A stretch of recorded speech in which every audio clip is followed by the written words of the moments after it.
मित्र आणि मैत्रिणींनो, आज मी तुम्हाला हा छोटा ब्लॉग दाखवणार आहे, की बरेच दिवस झाले मी व्हिडिओ टाकलाच नाही. कारण कारण की माझी बहीण खूप आजारी आहे. तिचा पाय कापला असल्याकारणाने कल्याणीची पण तब्येत नीट नसते. त्याच्यामुळे मग मी व्हिडिओ टाकतच नाही. जवळजवळ 2-3 महिने झाले मी टाकलं नाही. आधी तुम्ही झोपाळा बघितला होता, की तो खाली होता असा नाही का?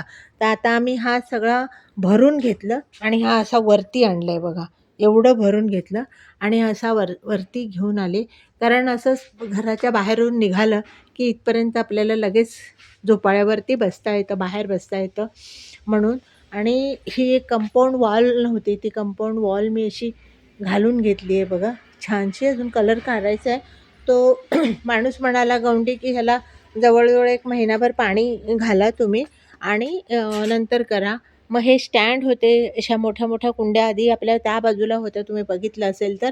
पण आता मी ह्या बाजूला आणलं आहे आणि असं तुम्हाला दिसेल बघा, हे असं वरती आणलं आहे आणि हा असा एकच मोठा ओटा बनवला आहे, जेणेकरून आपल्याला बाहेर बसता येईल, पिता येईल आणि कोणी पाहुणे आले तर बाहेर बसवता येईल, कोणाला आत बसवता येईल. कार्यक्रम असला तरी पण आपण छान एन्जॉय करू शकतो. आणि ह्या सगळ्या लाद्या ज्या आधी ब्लॅक कलरच्या होत्या, त्या आता अशा व्हाईट कलरच्या म्हणजे ग्रे कलर लावून घेतलेला आहे. बघा हे असं. आणि आज काय करायचं म्हणून म्हटलं थोडीशी झाडं कटिंग करूया. फारच वाढलेली आहे झाडं. आता लॉन तर बऱ्यापैकी गेलाच सगळं. सिमेंटचं काम झालं. त्याच्यामुळे हे लॉन सगळं खराब झालं बघा. आता ते पुन्हा ते लॉन आणावं लागेल आणि त्याच्यात लॉन लावावं लागेल. आणि असे हे प्लास्टरचं फार मोठं काम झालं. हे वॉल, कंपाऊंड असं झाडं पण जरा खराबच झाली आणि असं बांधून घेतल्यामुळे माती पण त्याच्यात कमी झाली. आणि असं बघितलं तर बघा, हे असं वरती जो खाली झोपाळा होता, त्याला जवळ-जवळ 3 ब्रास मुरूम घालून हे वरती करून घेतलेलं आहे. आणि इकडे ही मोकळी जागा होती, जी मी स्कूटर माझी पार्क करत होती. ते पण मी यूज करून असा मोठाच्या मोठा ओटा बनवला आहे. कोणाच्याकडे असं असेल बंगल्यामध्ये रिकामी जागा भरायची, तर हे बघा असं तुम्ही करू शकता. छान झोपाळा आता वरती आला आहे आणि असं पायऱ्या आणि हे असं तुम्ही म्हणाल आता व्हाईट का लावलं? तर व्हाईटने घर पण छान मोठं दिसतं आणि साफसफाईला इझी जातं. तर बरीच लोकं म्हणतात हे असं बाजूच्या माणसांना भिंत नको होती, कारण ते म्हणाले की आम्हाला वारा येणार नाही. तर मी असं मग प्लास्टिक आहे हे असं, जे मला हे 10-15 हजार रुपयामध्ये प्लास्टिक आलं आणि 15,000 रुपयाचं त्याला अँगल आले आणि हे असं करून घेतलं बघा. हे शेवटपर्यंत मी असं कंपाऊंड न घालता असं करून घेतलं. कल्याणी आपली बसलेली आहे आणि इथून बघाल तर हा असा मोठा ओटा झालेला आहे बघा. हे सगळं उभं राहून करून घेतलं. जवळजवळ 1.5 महिना लागला हे सगळं करायला. म्हणूनसुद्धा मला व्हिडिओ अजिबात टाकता आले नाही. कारण घर म्हटलं तर घरात कामं पण भरपूर असतात.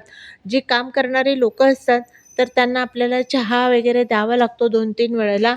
म्हणून कल्याणी बघा आता अशी बसलेली आहे. इथे थंडी खूप असल्याकारणाने बिचारीला थंडी खूप वाजते. गाडी होती पडून होती. मग मी म्हटलं माझ्या मुलाला, की "तू वापर ही गाडी." म्हणून मी त्याला ती गाडी देऊन टाकलेली आहे. आता ही यामा आहे, खूप जुनी आहे, पण लकी आहे आणि माझ्या मुलाची पहिली गाडी आहे. म्हणून आम्ही ही आता अजूनपर्यंत ठेवलेली आहे, की आपल्या घरच्या लक्ष्मीला विकायला नको. आणि तशीच मी पडून ठेवलेली आहे. बऱ्याच वेळेला तिचा खर्च केला मी 7-7, 8-8 हजार रुपये. पण मुलगा फार येतो, तो माझी ॲक्टिवा त्याला बरी पडते चालवायला. ॲक्सेस माझी गाडी आहे, ती बरी पडते त्याला चालवायला. म्हणून तो हीच चालवतो. म्हणून ही पडूनच आहे गाडी. पण एनिवे त्याची पहिली गाडी आहे म्हणून मी ठेवलं आहे. आणि हे उरलेलं जे प्लास्टिक आहे, तुम्हाला वाटेल ते तुटलं की काय, पण हे तुटलेलं नाही आहे. इथे वरती थोडीशी जागा आहे, तर मी ते लावून घेणार आहे. हे कोरोनामध्ये माझा नातू इथेच राहायला होता. तर मी त्याच्यासाठी सायकल घेतली होती.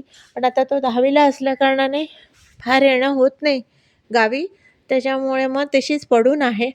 आता 10वीची परीक्षा झाल्यावर येईल तेव्हा तो चालवेल. पण मी आता असा सध्या विचार केला आहे, की छान रिपेअर करायची, त्याला हवा-बिवा गेली आहे. छान टायर वगैरे घालून आपणच चालवायची का ह्याला व्यायाम म्हणून.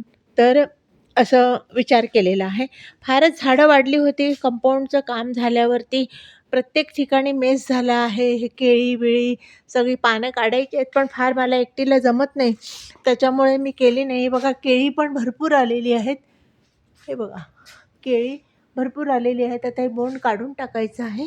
सुकलेली पानं पण काढून टाकायची आहेत, पण मला एकटीला फार जमत नाही. मला जेवढं जमलं तेवढी आज पाला मी काढून टाकला. हा जास्वंदीचं जेवढ्या फांद्या जवळ होत्या, त्या मी सगळ्या काढल्या आहेत. आता मी चादर घातली आहे तिथे. त्या चादरीमध्ये हा सगळा पाला भरणार आहे आणि कोणाला तरी सांगणार गाडीवरून. तिकडे एक आमच्या सोसायटीने खड्डा केला आहे. तिथे हे पाला सगळा पाचोळा नेऊन टाकायचा आहे. आज मी सकाळी उठले आणि काय करायचं हे सगळं म्हणून मी थोडं ही एक कंपाऊंड वॉल घातली. माझ्याकडे चोरी झाली होती, तर सेफ्टी म्हणून इकडे एक भिंत घातली, इकडे एक भिंत घातली. समोरच्या बंगल्यावाल्यांनी काहीच दिलं नाही पैसे वगैरे, पण मी चॅरिटी केली आहे आपल्या सेफ्टीसाठी. आणि अशी झाडं वरती ह्याच्यावरती छोटी होती ती झाडं लावून घेतलेली आहे. हे आवोकाडोचं झाड आहे बघा. हे एवढं मोठं झालेलं आहे. पुढच्या वर्षी वगैरे त्याला आवोकाडो येतील असं वाटतं. आणि मोहर बघा हा किती आला आहे आंब्याला. पान दिसत नाही एवढा मोहर आहे बघा, है ना. तर आंबे ह्याला भरपूर लागतात. आंबे पण काढताना मी तुम्हाला दाखवणार आहे. आणि अशी झाडं मला जमतील तसं लावलेली आहे. आता हे सगळं मेस झालं आहे. हे आवरते आता आणि हा पाला आहे तो ह्याच्यामध्ये बांधते. तर चला मग बाय. कसा वाटला तुम्हाला माझा हा व्हिडिओ नक्की सांगा. लाईक करा, शेअर करा, सबस्क्राईब करा. आणि आता मी लवकरच वृंदावनला जाणार आहे. तिथून मी छान व्हिडिओ तुमच्यासाठी पाठवणार आहे आणि काढणार आहे, रील बनवणार आहे आणि वृंदावनची सगळी देवळं मी तुम्हाला दाखवणार आहे. तर मी 4 तारखेला जाणार आहे. मग तुम्हाला छान मी एंटरटेनमेंट करेन तुमचं. छान तुम्हाला दर्शन करवेन. तर असंच माझे व्हिडिओ बघत राहा, सपोर्ट करा. तर आता इथेच थांबते. Thank you so much.